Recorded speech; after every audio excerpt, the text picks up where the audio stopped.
Hey folks, King here, and in this video I'm going to answer Mr. Fartboy's thread for an album that has either been really influential on you or changed your life in any way. And I definitely have one of those albums. An album I'm sure is going to get me a lot of thumbs down in the VC by some of you, not all of you, but let's just say this artist is hated by many and liked by just as many, but his record in 1985 really made a big impact on me, and kind of changed my life around. And that album is Phil Collins' No Jacket Required.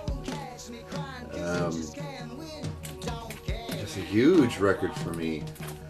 It wasn't for this album, I probably wouldn't have became a drummer. I wouldn't have became a musician. I wouldn't have taken music so seriously.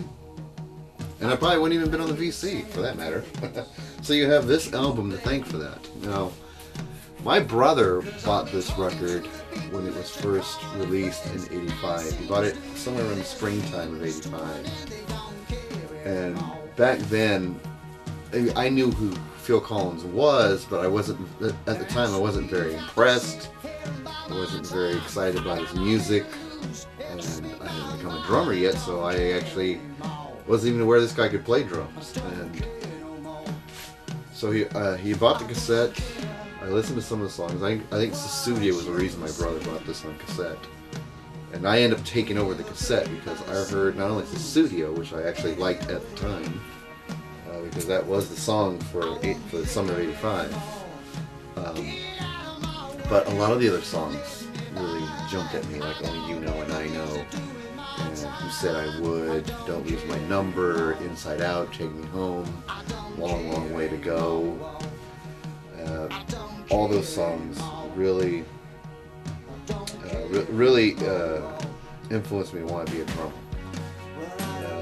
Later in that summer of '85, my brothers and I and my cousin, we went to go see Phil Collins live in Sacramento during that tour of No Jacket Required. And I remember he started his show, came on stage by himself, without a band. He just walked on stage by himself, got behind his white Gretsch drum set, and just played the tom pattern to I Don't Care Anymore, which is just one of the most favorite drum patterns that I've ever heard. I wouldn't say it's technically difficult to play. It's not. It just sounds cool. And when you're in a concert arena, in an amphitheater, with a huge PA, and that thing just sounds like cannons. Those drums just sounded like cannons. It was really cool. At that point on, no doubt about it, I had to be a drummer. I think before that show I was thinking it might be interesting to play the drums, but I don't know if I can do it. And then also I go to the Phil Collins show, I hear him play that opening drum part that I Don't Care Anymore, and that's it. I have to be a drummer. And that show blew me away. It was the first concert I've ever been to. Phil Collins in June of 1985, Alex Theater, Sacramento, California. And wow, it was just, it was at that point I knew I must be a drummer. I must learn how to play the drums and do something even half as cool as what he can do. Phil Collins also had a song called The West Side. In the middle of the song, it's an instrumental, like a rock jazz instrumental, somewhat similar to Brand X, but I wouldn't say the Brand X more on the fusion side, but just to give you an idea of kind of the sound. In the middle of this song called The West Side, he takes a drum solo. And in the show I went to, he actually broke a head on one of the smaller rack toms, because he was just pounding the fuck out of it, and just going nuts. And he just blew me away about how great a drummer he is. And that's always been what drew me to him in the first place, and what kept me there even to this day. Since 1985 I've been heavily into this man's music.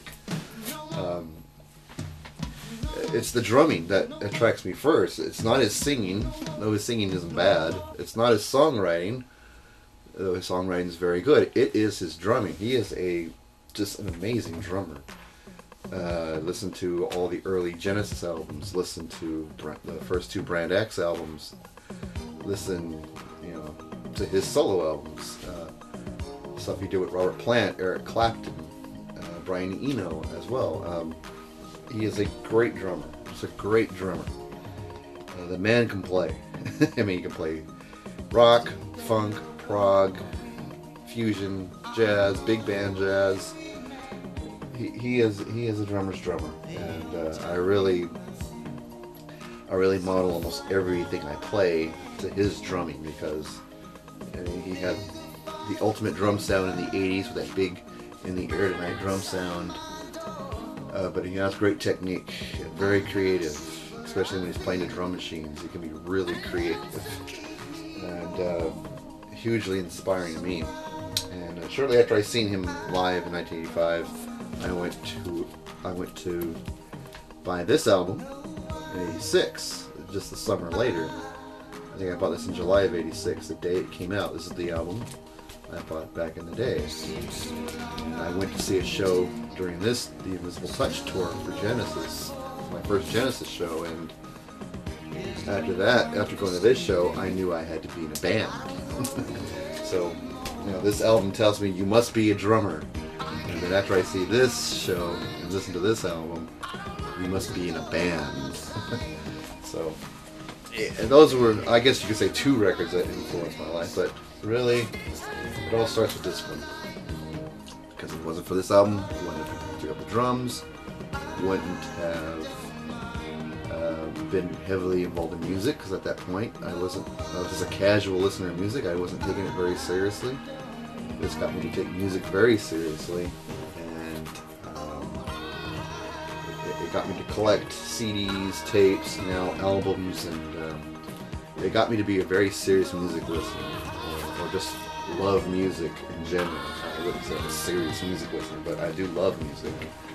And it got me to collect all the favorite albums that I love, bands, artists, some of them just curious about. It all came from that album. And so I hope that answers Mr. Fartboy's thread, and see you at the next video.